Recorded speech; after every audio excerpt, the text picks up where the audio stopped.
My wife stepped through the front door on Friday night, her presence announcing itself before she even spoke.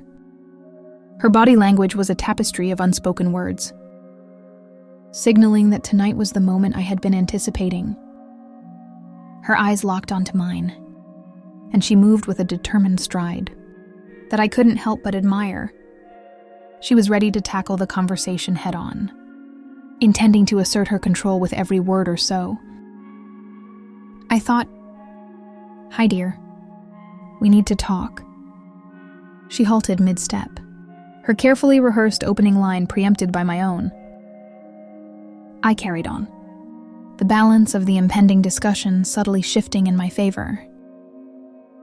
"Dear, you know, I love you, but I've come to the conclusion that I'm no longer in love with you." Her mouth opened and then shut again like a fish gasping for air. Her eyes widened in disbelief and her mind seemed to stutter, grappling with the reality that I was using her own words. Her carefully laid plans. The weight of my confession settled between us, heavy and undeniable. "Frankly, dear," he said, avoiding eye contact, and fidgeting with the silver wedding band on his finger. "You know, our marriage has been rocky for a while. Neither of us are truly happy anymore." He paused, taking a deep breath. "And to be honest, I have met someone else." He continued, his voice barely above a whisper. "They are my soulmate, and I am leaving you for them." Her face flushed with anger as she slammed her fists on the oak dining table, rattling the dishes. "You son of a bitch," she spat, her voice trembling with fury. "How dare you, after all these years, to sit there and tell me you met someone else and are leaving me for them?" Her eyes narrowed and a steely determination took over. "I will crush you in a divorce. I will take you for everything you've got." She declared, her words sharp as daggers. "When I am done with you, you'll be living in a cardboard box under the interstate." Her mind, once foggy with shock, now focused with a fierce clarity. She was on a roll and there was no stopping her.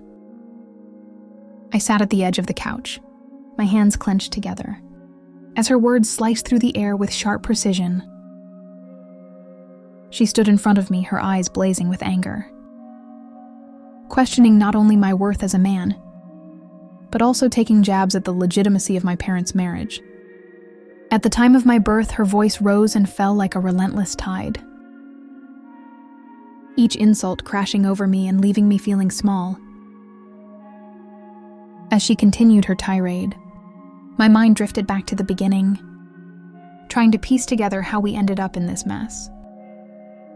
I met Jessie when I was in my late 20s, during my stint as a stock analyst at the investment firm where she worked. She was in publicity, and our paths first crossed in the bustling company cafeteria. I remembered the incident vividly, our accidental collision that sent her drink splattering across the floor. I apologized profusely, feeling the heat of embarrassment creeping up my neck, and quickly offered to replace her spilled beverage. That simple gesture sparked a conversation, which evolved into dates and eventually led to our wedding day. That was a decade ago. Now Jessie had ascended to the role of Vice President of Marketing, a testament to her ambition and drive, while I remained a stock analyst, content in my position though. I wasn't the director, nor did I aspire to be. I was simply one among many analysts in the firm. Over the years, I had received pay raises and recognition for doing a good job. But the corporate ladder held no allure for me.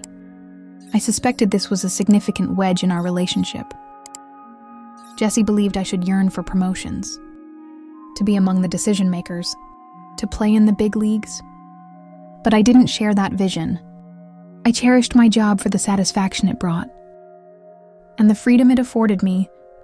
The shift to remote work after COVID suited me perfectly. The thought of working in my boxers, while Jessie had to don her impeccable business attire every day, underscored the stark differences in our professional lives. About a month ago, I started noticing subtle changes in her behavior. She became more distant, her laughter less frequent, and her phone never left her side concerned.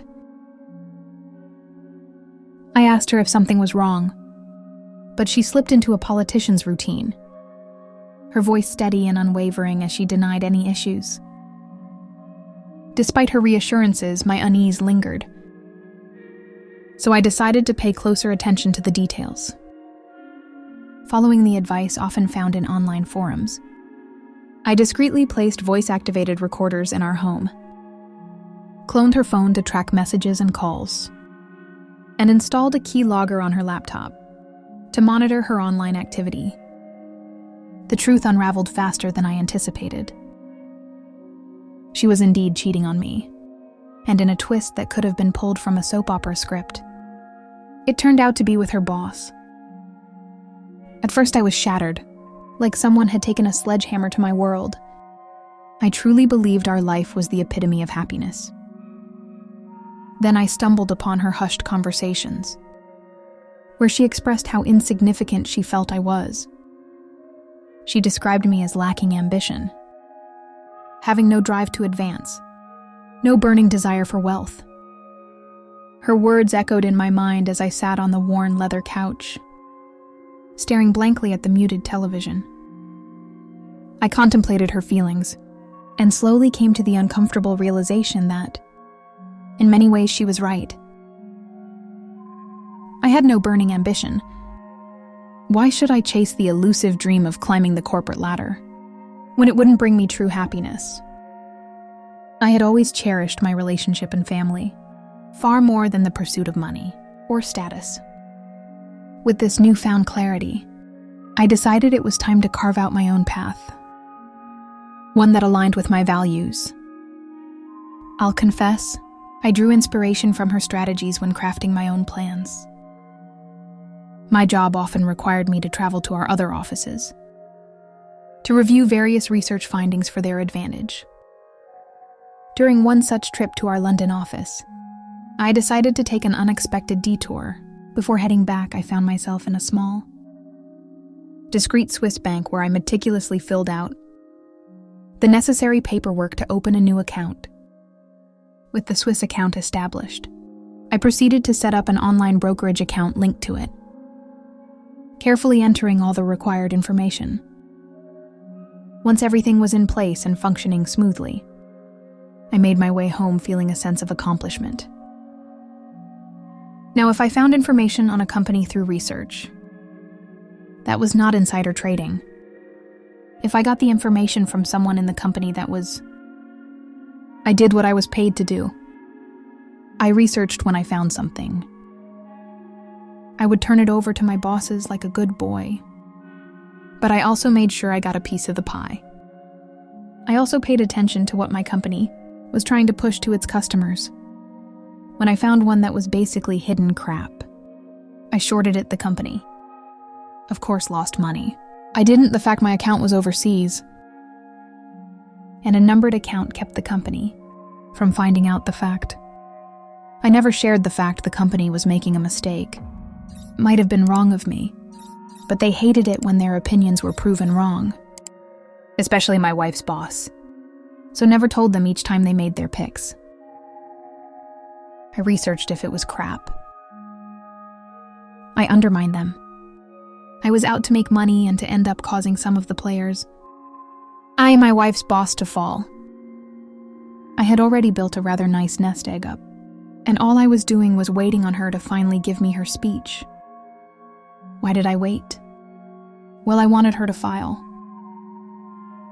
Call it petty or childish. But I wanted her to pay for the divorce and admit we had failed. That she had failed. When she finally showed up, well, I was out to anger her off. I think I succeeded. So what do you have to say for yourself now? You jerk, she asked. Hasta la vista, or I know, don't go away mad. But go away, isn't this what you want? You want to trade up. And I am just a loser who has no ambition. You are right, I have no desire to climb that corporate ladder. I have no desire to be part of the movers and shakers in the company. I don't care if my car's a Porsche or a Ferrari. I am happy being who I am. So when are you filing? Filing, she questioned. Yes, filing for divorce. Damn, I thought you were supposed to be smart. Guess I was wrong. Let me try this another way. You cheat, I cheat. No marriage, divorce. Damn, she got mad at that. She started hitting me, totally forgetting the security system that was recording her, beating her spouse. I causally hit the panic button so as to not let her notice. Now let me see. Less than a minute for the alarm company to notify the police. Response time in this neighborhood was 5 to 10 minutes. So I egged her on with little comments. Her anger grew, and she started using whatever she could get her hands on to hit me. With I was going to pay for this. I used my arms and hand to protect my face. I curled into a ball to protect other parts of my body. But there was no way I would come out of this unharmed. I had already felt some severe pain in my ribs. My nose and mouth were already bloody. The sharp sting of her high heels striking against my skin reverberated through the room as I lay helpless on the floor. Suddenly, a loud knock echoed from the door. Interrupting her assault, she strutted over, her heels clicking against the hardwood, and without a second thought flung the door open. Oblivious to the fact that I was fully visible, to whoever stood outside, 2 police officers appeared, in their eyes widening as they took in the scene. In an instant, they unleashed their weapons, aiming directly at her still. She refused to listen, a defiant streak that always got her into trouble. Drop the bloody shoe, they commanded, their voices firm and unyielding. But her grip on the crimson-stained heel remained stubbornly tight. A surge of electricity crackled through the air as they tased her, her body convulsing before crumbling to the ground. As they secured the handcuffs around her wrists, my vision blurred and darkness engulfed me. As I slipped into unconsciousness, the ambulance's sirens wailed as I was whisked to the hospital, my body aching with every bump in the road. In the bright, sterile emergency room, doctors diligently tended to my bruises and cuts. Meanwhile, she faced the consequences of her actions. The police had charged her with assault and battery. The security footage was clear. My hands never struck her. With evidence on my side, I filed for divorce, despite her attempts to contest it. The odds were against her. It's difficult to mount a legal battle from behind bars. The gavel fell and she was found guilty, stripped of everything as the divorce was finalized. As I lay awake at night, I couldn't shake the nagging question. Had we ever truly communicated enough? And so we've reached the end of today's story. Was it what you expected, or did it take a twist you didn't see coming? I'm curious to hear your thoughts. Share them in the comments below and let's get a conversation going. If this story kept you hooked, make sure to hit that like button. And if you're new here or just haven't subscribed yet, now's the perfect time to join our community. I bring you fresh, captivating stories every day. So click that subscribe button and turn on notifications so you never miss out. Thanks for watching, and I'll see you in the next one.